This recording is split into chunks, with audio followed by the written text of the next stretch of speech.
간단하게 말씀드리겠습니다. 이스라엘 민족이 애굽에서 오랜 세월 동안 종살이를 하다가 이제 이 모세의 인도를 받아가지고 애굽을 떠나는 것, 출애굽하게 된 것은 아주 기념비적인 놀라운 사건이 아닐 수가 없습니다.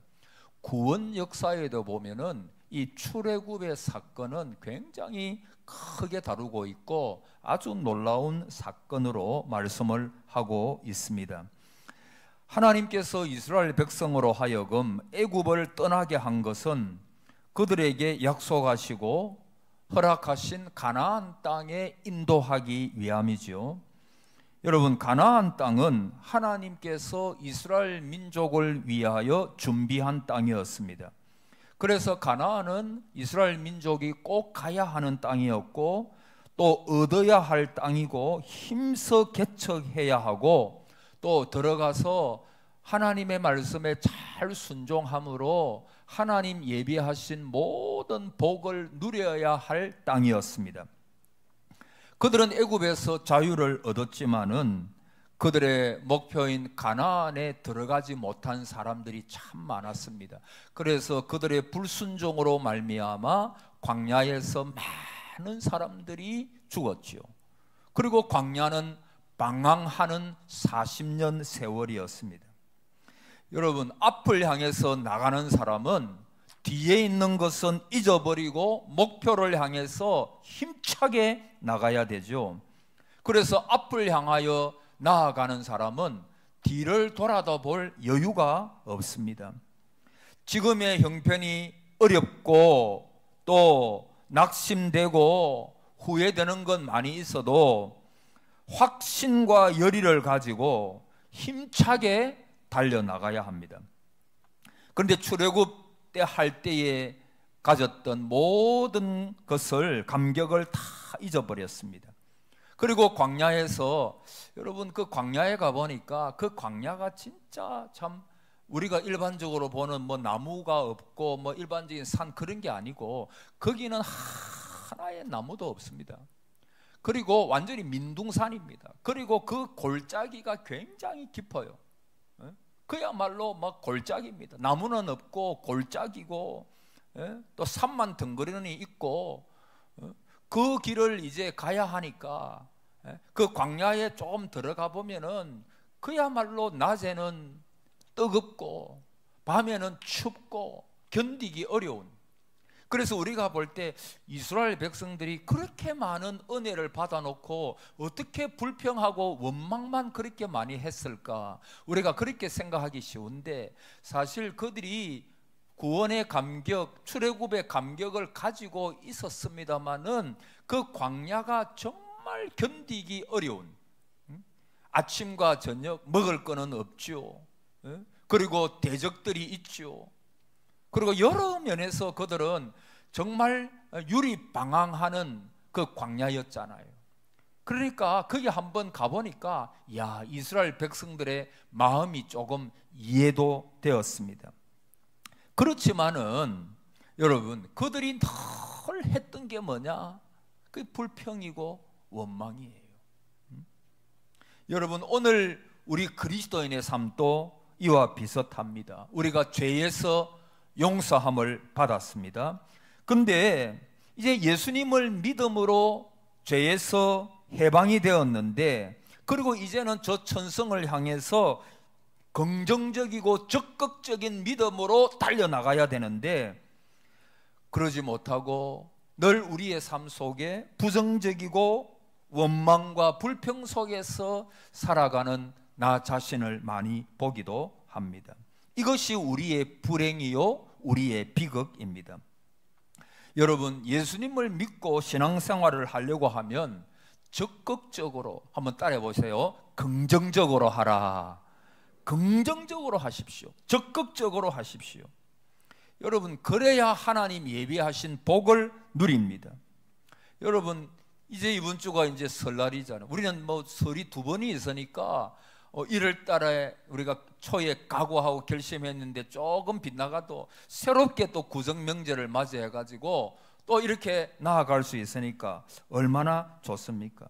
그래서 올 한 해 저와 여러분이 저 천성을 향해서 적극적으로 긍정적으로 힘있게 달려나가는 한 해가 되기를 바랍니다.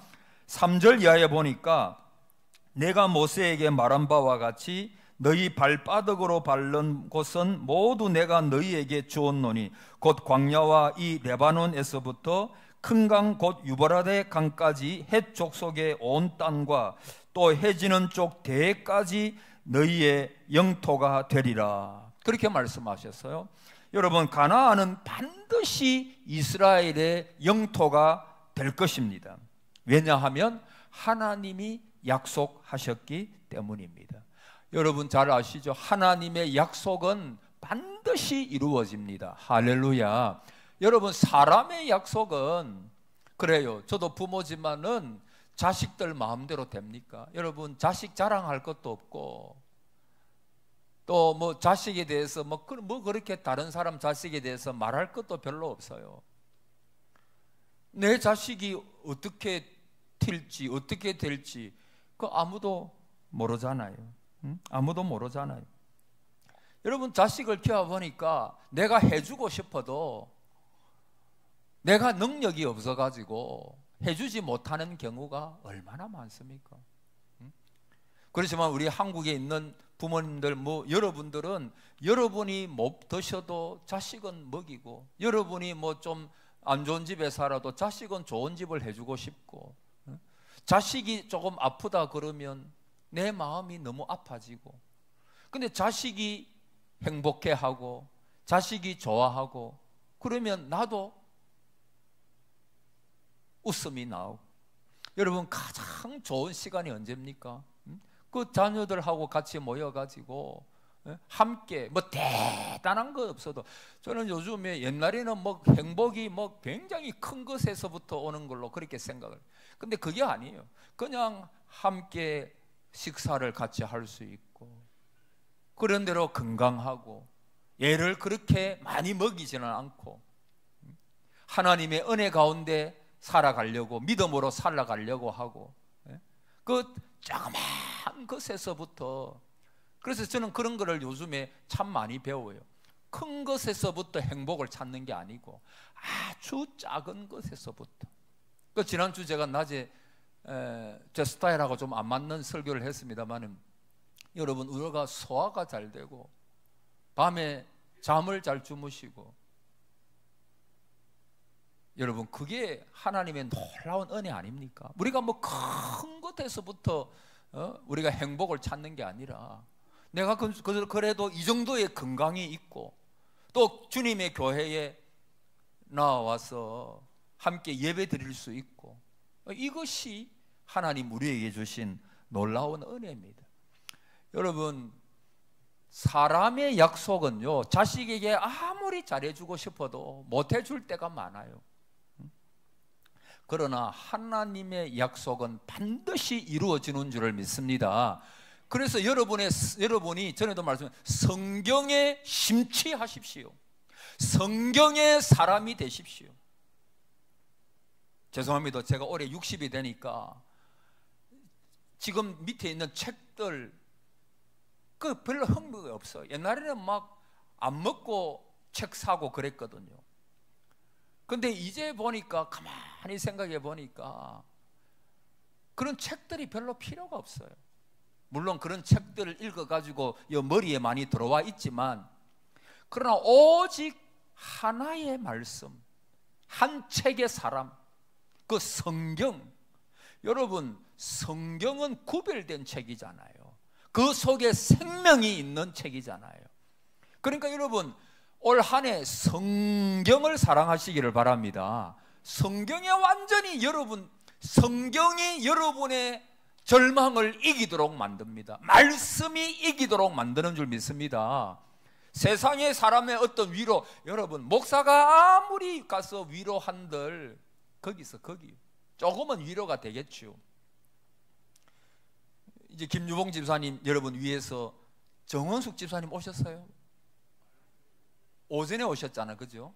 예, 우리 김 집사님이 조금 이제 복수도 차고 이래서 이제 어제도 제가 가보니까 이제 복수를 빼고 이렇게 고신전이 부산대 병원에 가셔가지고, 그래서 제가 손을 잡고 간절하게 그렇게 기도를 그렇게 했어요. 그래서 제가 기도하고 오면서 어떤 생각을 했는가 하니까, 하나님, 목사가 아무리 기도하고 위로한들 목사도 사람이니까 하나님께서 우리 집사님 좀 꼭 위로하시고, 하나님 우리 집사님 더 건강하게 하셔서 더 건강하게 사시다가 주의 교회를 위하여 기도하고 그렇게 사시다가 하나님 나라 갈 수 있도록 하나님께서 우리 집사님 그 마음을, 제가 막 기도는 간절하게 했지만은 제가 오면서 제가 문득 그런 생각이 들었어요. 목사가 기도해서 잠시 위로가 되지, 하나님이 만지셔야지, 하나님께서. 저는 기도의 확신을 믿습니다.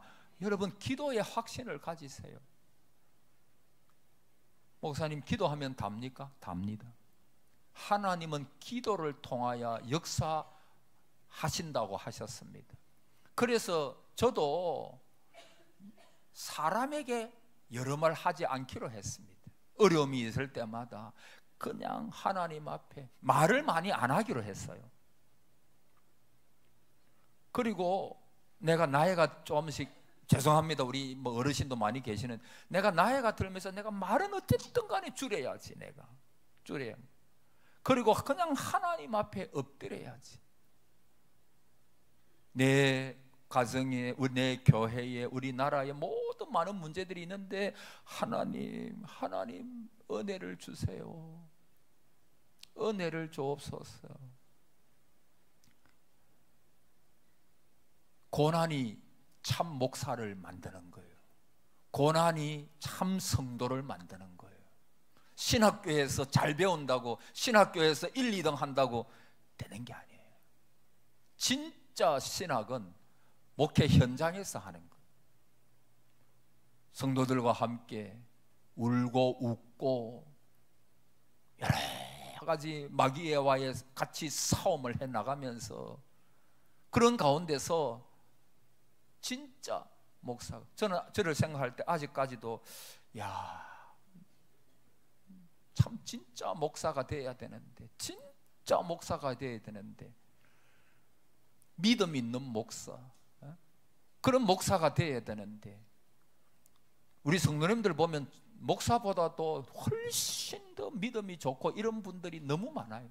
너무 많아요. 여러분, 우리가 영적인 생활에, 여러분, 가나안 땅은 그냥 주어지는 땅이 아닙니다. 따라합시다. 힘써 차지해야 됩니다. 힘써 차지해야 돼요. 6절에 강하고 담대하라. 너는 내가 그들의 조상에게 맹세하여 그들에게 주리라 한 땅을 이 백성에게 차지하게 하리라. 노력도 수고도 없이 그냥 안겨지는 선물이라면 강하고 담대할 필요가 뭐가 있습니까? 하나님께서 그냥 사과가 떨어지듯이 그냥 우리 입에 탁 넣어주면 강하고 담대할 게 뭐가 있습니까? 왜 강하고 담대해야 합니까? 여러분, 우리가 하나님의 일을 하는 것은 하나님께 다 맡깁니다. 그러나 우리도 힘써야 됩니다. 그래서 하나님이 일하시는 방법이 뭐냐면, 하나님 100%, 인간의 힘쓰는 거 100% 똑같아요. 하나님만 다 하실 수가 있죠. 그러나 하나님이 요구하시는 것은 뭐냐 하면은 힘써서 주의 일을 감당하라. 그러면 하나님께서 역사하신다. 그러니까 하나님도 100% 일하시고 우리도 100% 열심히 사역을 하고 일해야 됩니다. 그냥 이루어지는 것이 결코 아닌 것입니다. 여호와를 경외하며 그 도에 행하는 자마다 복이 있도다. 내게 내 손이 수고한 대로 먹을 것이라. 너가 복되고 형통하리로다. 여기 수고한 대로 먹으리라 말했지, 수고하지 않아도 넉넉히 먹으리라 그렇게 말씀하지 않았습니다. 여러분, 눈물을 흘리지 않고 값없이 일이 성취되지 않습니다. 피는 용기의 상징이고, 눈물은 정성의 심볼이고, 땀은 노력의 표상입니다. 여러분, 바울의 삶의 승리의 비결이 뭘까요? 그는 주님께 받은 사명, 하나님의 은혜의 복음 증거하는 일을 마치려 하면은 내 목숨을 아까워하지 않는다. 그래서 여러분, 사도 바울의 한번 생애를 보십시오. 전력으로 주의 일을 감당했어요. 그러니까 많은 고난이 있었고 어려움이 있었고 그랬죠. 돌에 맞아 죽을 뻔하기도 하고 강의 위험, 동족의 위험, 또 여러 가지 매를 맞고 자지 못하고 엄청난 그런 것을 많이 겪었죠. 근데 그럼에도 불구하고 사명을 위해서, 하나님의 일을 위해서 자기의 목숨도 아끼지 아니하고 그 사명을 감당하기 위해서 정말 힘쓰고 애썼습니다. 여러분, 그래서 사도 바울을 가리켜서 사람들이 말하기를 미쳤다 그랬어요. 여러분, 진짜 미친 사람은요, 보상을 바라지 않아요. 보상을 바라지 않습니다. 여기에 바울의 위대함이 있습니다. 오직 주님을 섬기고 복음을 섬깁니다. 그리고 끝입니다. 여러분, 진짜 행복자가 누굽니까? 주는 기쁨을 아는 사람입니다. 여러분, 받는 기쁨만을 아는 사람은 유치한 자고 불행한 자입니다. 이 바울은 전혀 보상을 바라지 않는 사람. 여러분, 우리가 왜 섭섭합니까? 줬는데 안 준단 말이에요. 나를 좀 알아달라는 것입니다. 바울은 사람의 어떤 칭찬도 바라지 않았습니다. 오직 내 앞에 있는 하나님 주신 사명에 자기 자신을 전부 바쳤습니다. 여러분, 수고하고 마지막에 순교하는 것이 성도의 길이고 능력을 받으며 죽어감이 성도의 길입니다. 여러분, 일제시대 때 일본의 학정에 견디지 못한 청년들이 만주로 가가지고 독립군에 많이 가담을 했지요. 근데 전에도 한번 말씀드린 것 같아요. 독립군에 가담하려고 하면 세 가지 질문에 예스라고 대답해야 한다고 합니다. 첫째, 당신은 총에 맞아 죽을 각오가 돼 있는가? 둘째, 당신은 굶어 죽을 각오가 돼 있는가? 셋째, 당신은 얼어 죽을 각오가 돼 있는가? 이 세 가지의 준엄한 질문 앞에 한 가지라도 노라고 하면 독립군에 안 되는 거예요. 입대가 안 되는 거예요.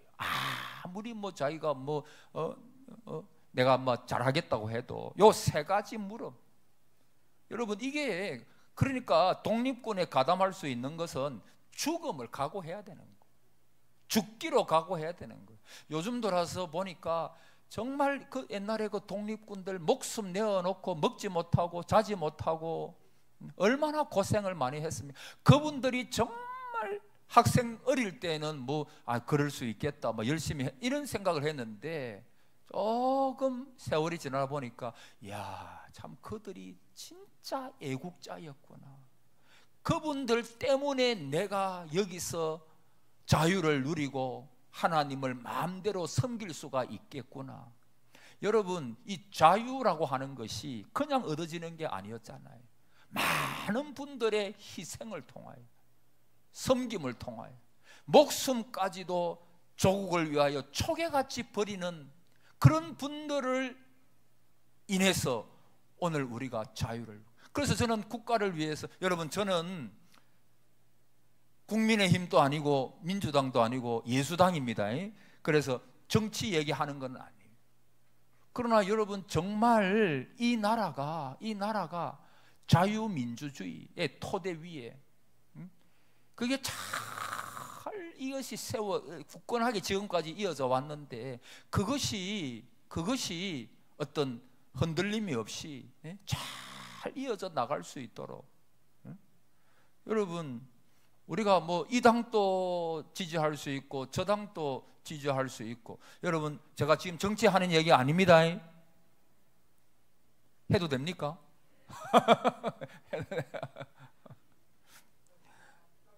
에? 해도 된다고. 저희 아내가 여보 절대로 정치 얘기는 하지 마세요. 절대로 하지 마세요. 내가 개인적으로 만나면 여러분 교회에서도 정치 이야기 그래 하지 마세요. 그게 잘 안 좋으면 이게 이래 되고 이러면 괜히 그게 안 좋아요. 그런데 나는 투표할 때는 어떻게 투표하느냐 하면은 어느 당이 하나님이 기뻐하지 않는 정책을 추진하는 당은 찍으면 안 돼요. 그게 미국의 존 메가더 목사님이 그리 전에 한번 이야기를 했죠. 존 메가더 목사님에게 어느 당을 찍어야 됩니까? 그 미국에도 보면 공화당이 있고 민주당이 있잖아요.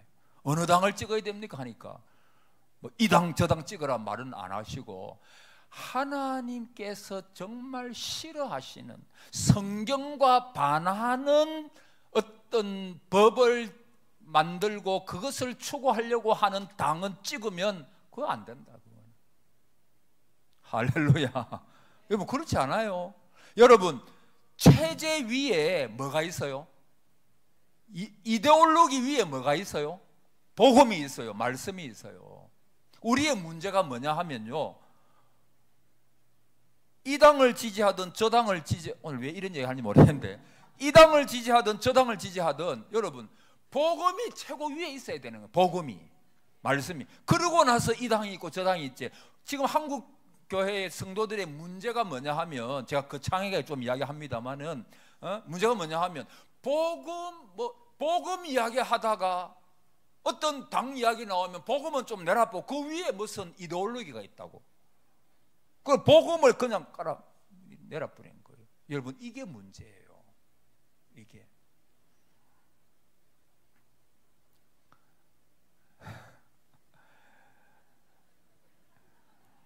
우리 교단에 우리 선배인 손은보 목사님 알죠?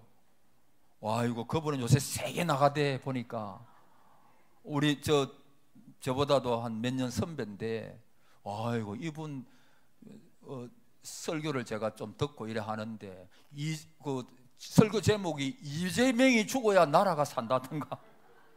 와, 한번 12.7 때 한번 이분이 막 100만 이상 모였잖아. 우리도 많이 갔는데 그때 한번 이분이 막 자신감이 생긴 것 같아. 나는 이 당 저 당 그걸 떠나 나는 그분 정말 귀하다라고 생각합니다. 여러분 목사가 그렇게 나가기 안 쉬워요. 여러분 그분이 코로나 때 예배 드리고 이래 한다고 지금 또 엄청 법원에 불려 나가고 지금 또 막 그를 고소하고 엄청 고생해요. 나는 그런 분들 이야기할 때 함부로 이야기 안 합니다. 그런 분들 그 정도 하는 거 그거 여러분 그게 보통 어떤 그거로 되는 게 아닌 것 같아 보니까.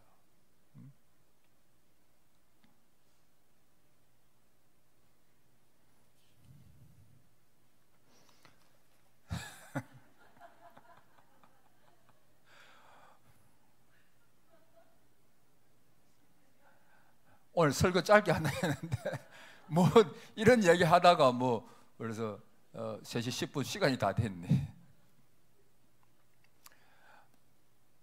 어떤 분은 보면 목사님 정치 이야기도 그렇게 하는 분이 서울의 어느 교회에서는 어떤 것에 대해서 딱 지적을 하니까 그거가 좀 큰 교회인데 30대 40대 성도들이 한 40-50명이 목사님 그 정치 이야기 설교한다고 40-50명이 그냥 나가버리더라는 거예요. 네?